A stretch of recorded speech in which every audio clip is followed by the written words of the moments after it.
Welcome to the Futility Closet podcast, forgotten stories from the pages of history. Visit us online to sample more than 9,000 quirky curiosities from the last human checkers champion to the Hoover Dam star map. This is episode 180. I'm Greg Ross. And I'm Sharon Ross.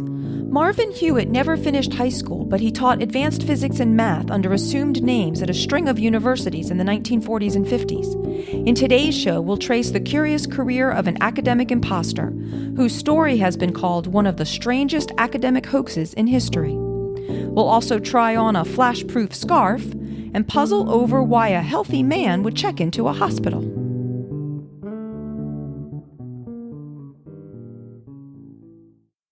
Marvin Hewitt was born in 1922 in Philadelphia, the son of a police sergeant, and he found almost immediately that his high intelligence made him an outsider. No one in his family could understand him, and neither could his friends. He later said, "I did not relate to other children. I was an isolate." When he was 10 years old, he wandered into a library and found a big red book called Functions of a Complex Variable, and he started reading mathematics. He said, "I took math books out of the library when the other kids took out fairy tales." As his knowledge increased, he started buying books on math, physics, and electronics, and by his teens he'd built up a considerable library. School bored him. He later said, "My teachers were non-perceptive and couldn't understand what I was talking about," so he left at 17 without a diploma. He wanted to go to college and study math and physics, but instead he found himself working a series of heavy labor jobs in factories and freight yards. He was working in a warehouse when he saw a want ad posted by a new military school. They needed an 8th grade teacher. At the sight of this, he felt an overwhelming desire to teach. Apparently, he himself didn't understand this very well. He applied for the job, describing himself as Marvin Hewitt, an undergraduate from Temple University, which he wasn't, and they gave him a job teaching 8th grade arithmetic, geography, and history. On the first day, he was nervous, but when he saw that the boys looked up to him, he felt confident and at home for the first time. The school closed at the end of the spring term, so he started studying college catalogs, and he chose a faculty name he liked and used it to apply for a summer job as an aerodynamicist at an aircraft factory. He had no trouble getting or holding the job. He understood the math, but he was using the name of quite a prominent man, and he knew he'd eventually be discovered if he stayed, so he quit and went back to the library. But now he'd really fallen in love with teaching. Toward the end of the summer, he started calling local colleges asking if they needed a physics teacher. At the Philadelphia College of Pharmacy and Science, the head of the physics department asked who's calling. Hewitt identified himself as Julius Ashkin of Columbia University, a name he'd found in the Columbia catalog. The real Julius Ashkin was about to start teaching at the University of Rochester in New York. The school hired Hewitt as a part-time instructor at $1,750 a year, thinking he was Julius Ashkin. He taught calculus, college algebra, and trigonometry, and he reveled in the admiration that his students gave him. Eventually, he realized that he ought to know something about this man he was impersonating, so he looked into it, and he discovered that he could write to any university, and for $1 they'd send him a full transcript of anyone's academic record. As an instructor, he bluffed his way through the laboratory work, but he found that teaching itself was no problem for him. He said, "Intellectually, it was like clerking. They gave me a copy of the textbook to be used and told me how much I was to cover during a semester. I mapped it out by lessons and just tried to cover each lesson in a clear manner." And he found that his classes scored as well as those of other teachers.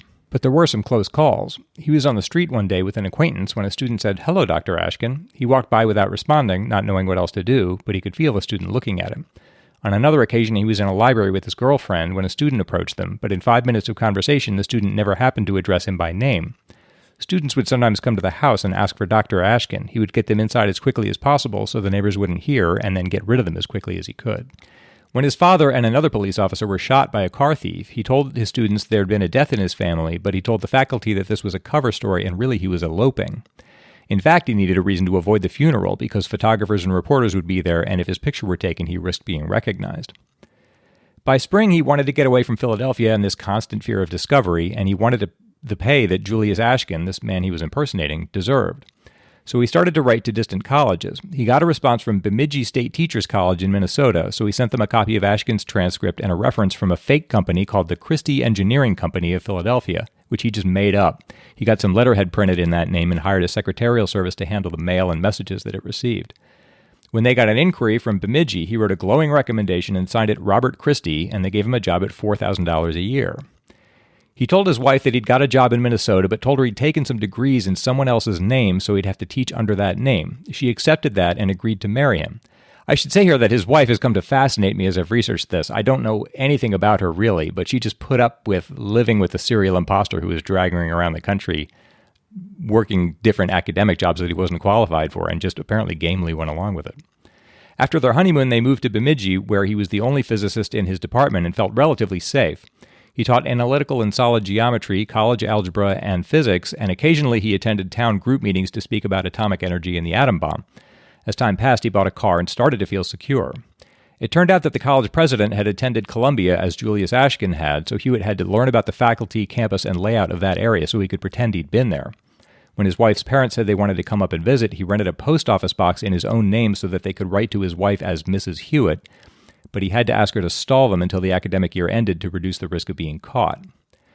Eventually, he got bored teaching undergraduates. He wanted to engage with minds that were on his own level, so he started writing to universities again. He got an encouraging reply from St. Louis University, but just as they asked him to visit, the real Julius Ashkin published an important paper in the Physical Review, and that listed him as a member of the faculty of the University of Rochester.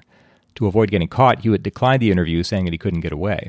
Finally, they hired him by mail at $4,500 a year, plus several $100s more for teaching summer school.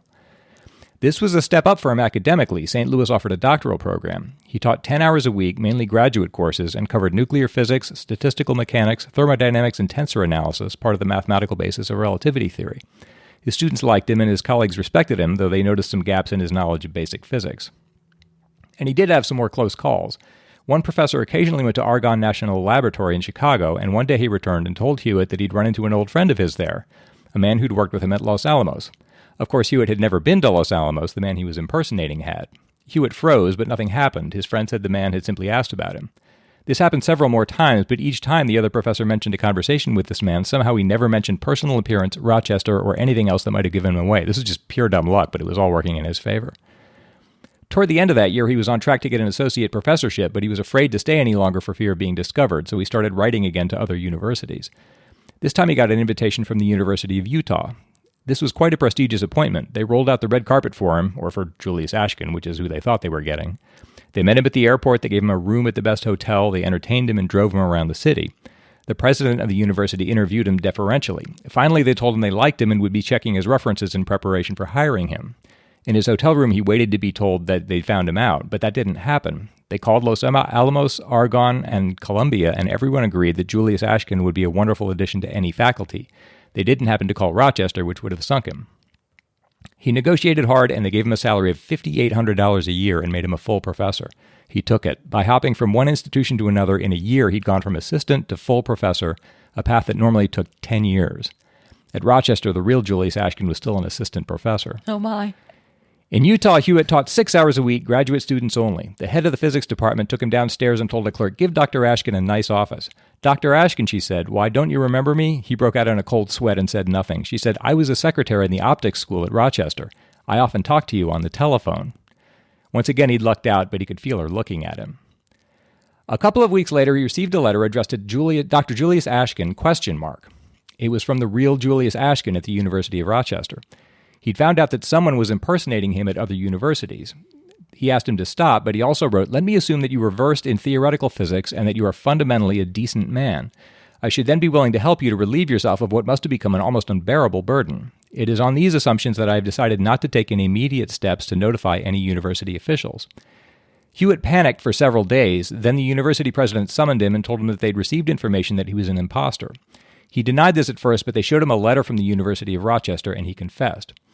It's not clear, I should say, whether Julius Ashkin had sent this. In light of what happened later, I don't think he did. It was only from a Rochester faculty member. That's all Hewitt could remember. So I think it was probably someone that Ashkin had mentioned this to. The university kept the affair quiet out of respect and pity for him rather than out of fear. The faculty members who learned about it only chuckled at how they'd been duped. He was asked to stay in Salt Lake City until the FBI cleared him, since a deception in nuclear physics could potentially involve national security. That took 10 days, and then he slunk back to his mother's house in Philadelphia. It took him a few months to collect himself, but then he started looking around for something else to teach. He settled on electrical engineering, which he already knew somewhat and knew he could master with a month's reading. He wrote to a teacher's placement agency identifying himself as George Hewitt, DSc, a graduate of Johns Hopkins and a former research director for the Radio Corporation of America. For a reference, he listed a non-existent vice president of RCA, and he used his secretarial service to intercept the mail as before. The University of Arkansas College of Engineering hired him for $4,500, and he and his wife moved to Fayetteville.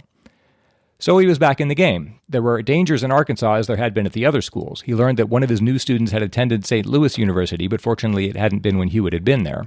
And when he attended a Rotary Club luncheon to welcome new faculty, he worried that the dining room might contain someone from the previous 5 schools he'd defrauded, but fortunately it didn't. And since he was no longer impersonating a real person, Hewitt could now publish papers. He began to write and present ambitiously at a National Engineering Society and at a meeting of the Arkansas Academy of Science, and he began to hope that he could eventually become a national figure in electrical engineering. But in the spring, a talent scout from RCA came to Arkansas looking for a promising young electrical engineer that RCA might hire. The dean said, "RCA? Oh yes, we have your former research director here. You know, George Hewitt." Oh yeah, him. The RCA man said, "Who's George Hewitt?" So he was discovered again and drummed out and retreated again back to Philadelphia. By now he was a new father of twins and had to jump right in again immediately. He considered other fields but went back to physics and started studying college catalogs and American Men of Science, which is a who's who of prominent American scientists, to decide who he could impersonate next. He picked Clifford Berry, a University of Iowa PhD who now worked on the West Coast, because he liked the name Cliff.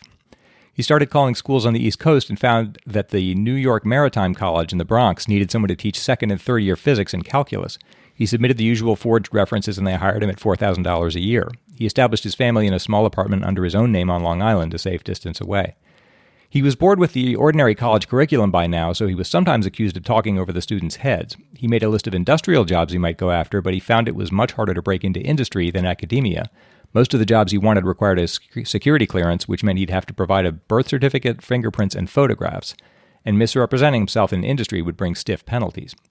So he went back to academia. He adopted the identity of Kenneth P. Yates, a physicist with a doctorate from Ohio State University, and in January 1953 he got a mid-year appointment to teach at the University of New Hampshire in Durham for $4,500 a year. But there was no joy in this anymore. He learned that one student in the math department was planning to go to Columbus that summer to do graduate work at Ohio State. That would reveal his ruse, but he found he didn't care. As it happened, the student didn't return to New Hampshire, so he was safe, but he knew it was only a matter of time before he was found out. At New Hampshire, he got into a conflict with a student named Wayne Overman. He felt that Overman was a poor student, and Overman became suspicious about his identity. Hewitt knew this, but he found that he was doing nothing to stop the revelation. He was tired and stubborn and basically lost hope. Overman had looked up Kenneth P. Yates in American Men of Science and found that he had a doctorate from Ohio State, which meant that he should have a knowledge of German that Hewitt simply didn't have. You had to know some German to get a doctorate in physics.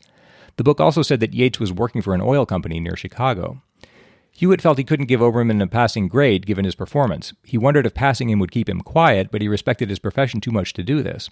When Hewitt flunked him, Overman went to the faculty with his suspicions. They confronted him, and he confessed and resigned.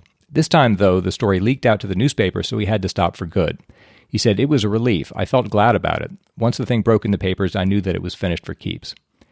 He was relieved that the masquerade was over, but he felt he'd done nothing wrong morally. He said, "The regulations of society are so rigid, so I had to decide who was right, me or society. The thought of taking courses in subjects in which I was already recognized as one of the nation's leading authorities was ridiculous in view of the endless years that I would have to waste. I was a full professor of physics at the age of 26, and one of the courses I gave, and only to professors, was on renormalization and relativistic quantum electrodynamics.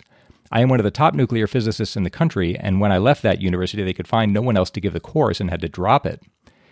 He said that society was wrong in being so demanding. He understood the risk of being found out, but he said that this was balanced by being able to work at such an astute level. In retrospect, some of the colleges he fooled said that they'd been suspicious all along. They said that his lectures were disorganized. In fact, he'd never seen a lecture until he started giving them. They said he was secretive, and they'd noticed that he avoided photographs. But they were also amazed that he didn't have a PhD. Some of these institutions had regarded him as brilliant. Robert F. Chandler, president of the University of New Hampshire, said he regretted that they'd had to fire him. He called Hewitt a brilliant physicist and said his teaching had been very satisfactory. Another college president said, "Just about all I know about the atom bomb I learned from Ashkin. In fact, the real Julius Ashkin wrote to Utah begging compassion for Hewitt. He asked them to tell Hewitt that he wasn't the one who'd exposed him," which is amazing forbearance, I think, because he didn't know anything about him except that he was impersonating himself. That did seem very sympathetic of him. Hewitt said he'd look for a job with the government or a private firm, and he still hoped he might get an appointment at a university on the strength of the recommendations from the schools where he'd taught. He said, "If they'd only let me be a professor, I'd never want anything else or lie. You know, I lied only to get those jobs. I was a good teacher. I've never really hurt anyone." After the story broke, Marvin Hewitt basically disappeared again. I found only one further trace of him, a brief follow-up article in Life magazine in 1957. It says that Life's earlier story had caught the eye of George Trimble, Jr., a vice president of the Glenn L. Martin Company, who felt that such obvious talent as Hewitt's shouldn't be wasted. He offered him a job as a design specialist in the company's Earth satellite program, and in 1957, Hewitt had published a paper under his own name, The Effect of the Earth's Oblateness and Atmosphere on a Satellite Orbit. Hopefully he did no more impersonating after that, but I guess there's no way to be sure.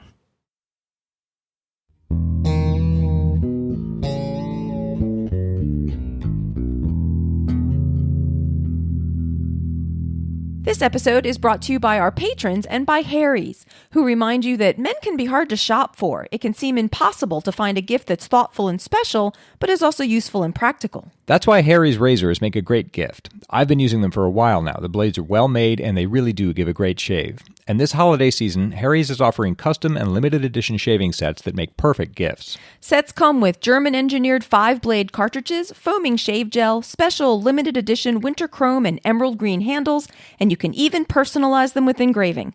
Sets come in beautifully designed gift boxes and start at just $10. Harry's also has great stocking stuffers. No matter what you're looking for, Harry's has you covered. You can even just get something for yourself, because as a special offer for our listeners, Harry's will give you $5 off your order when you go to harrys.com/closet. This offer is only available for the holidays. This holiday, give Harry's and give handsome.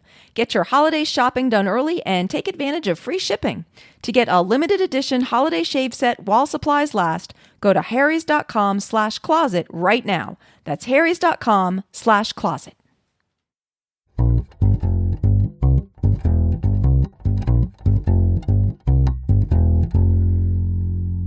In episode 173, Greg told us about how in 1911, 3 British explorers made a perilous journey in the dead of the Antarctic winter to collect some penguin eggs with the goal of advancing scientific knowledge.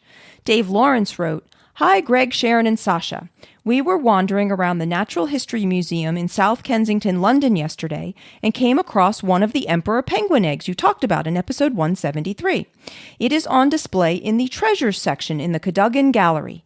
After everything the team went through to get those eggs, and even though they proved to be worthless in terms of research, it is good to see that the NHM has recognized it as one of only 22 chosen for its scientific, historical, and cultural importance.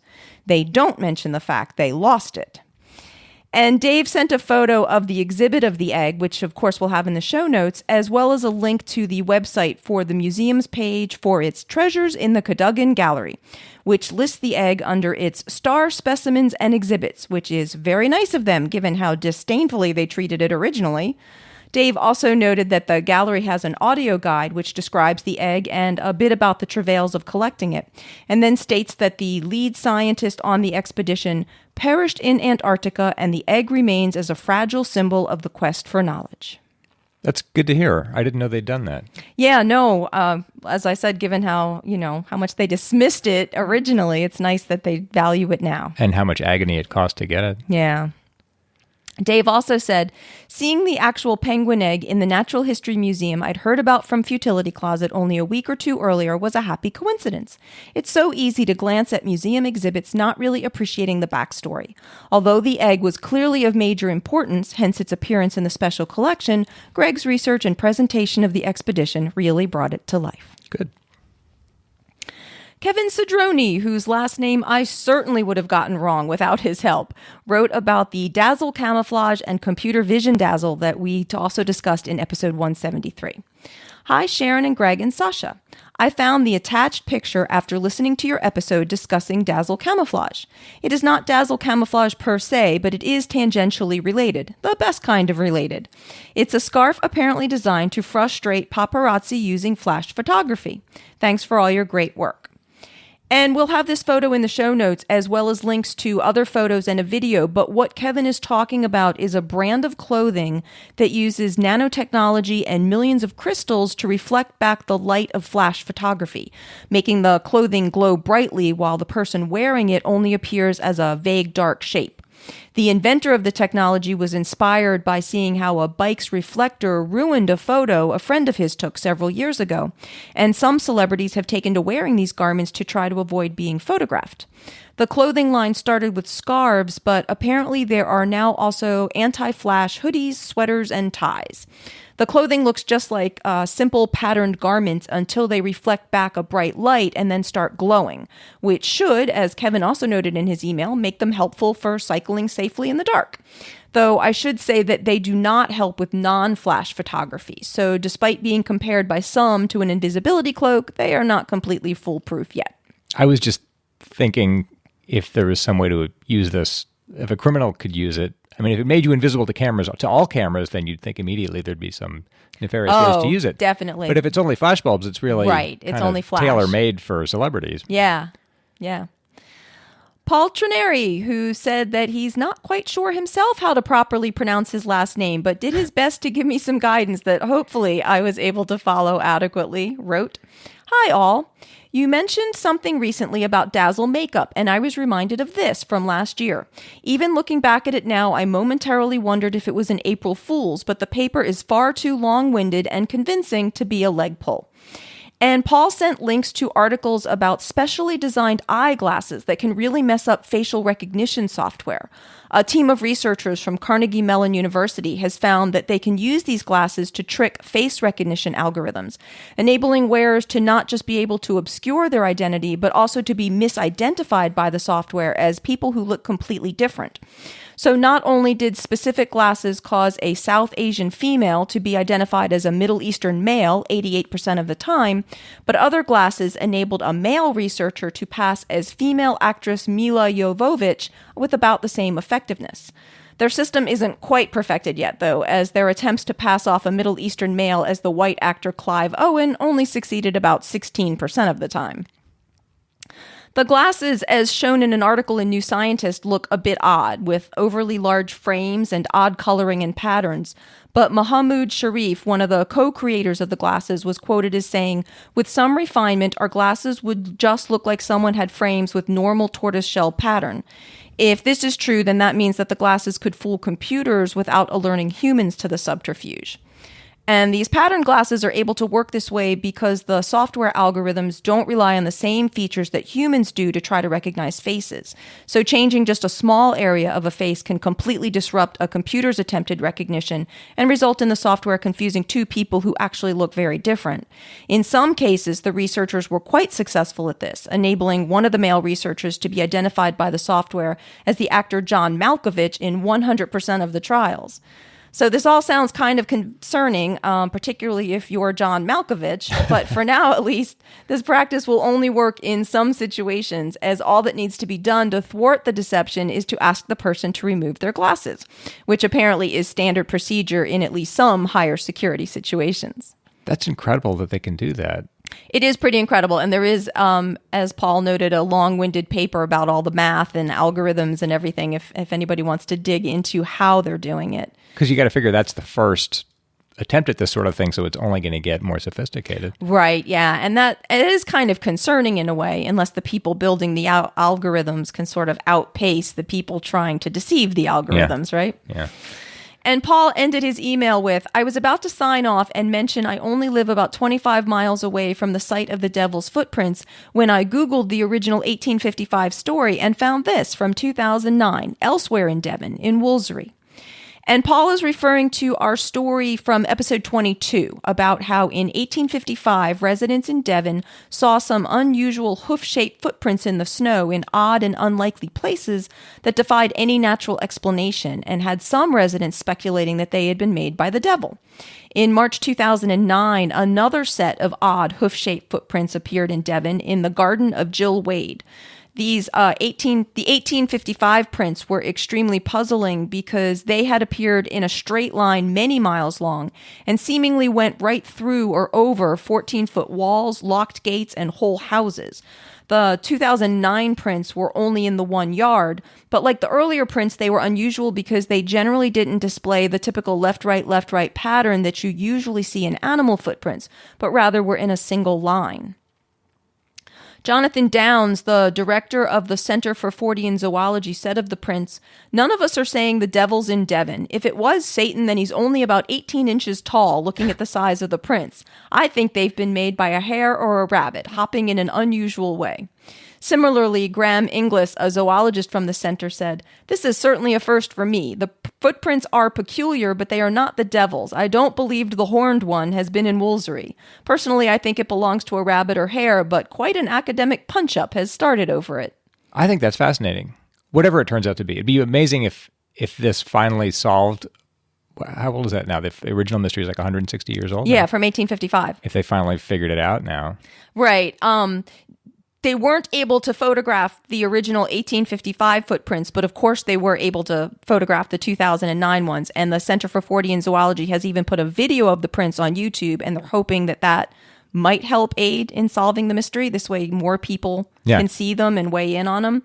But the investigator in the video says that he does think that whatever happened in Devon in 1855 did happen again in 2009, but whatever that was is still just completely unknown, because this was more than 8 years ago now that this second occurrence happened, right? And I wasn't able to find that any more light has been shed on the incident. Even if they did, like if it's something as mundane as a rabbit, why was it this long gap between the two appearances of the prints? Yeah. It's just strange. Well, hopefully we'll find out. And if anybody hears any more about this, please let us know. So thanks so much to everyone who writes into us. We really appreciate your comment, feedback, and updates. And if you have any you'd like to send in to us, please send them to podcast@futilitycloset.com.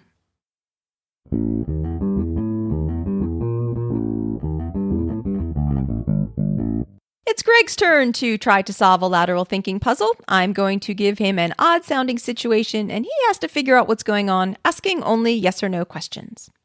Here's your puzzle.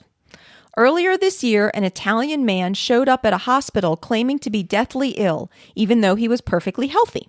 He doesn't have mental health issues, wasn't trying to get out of or avoid something, and wasn't seeking drugs. What was his motive?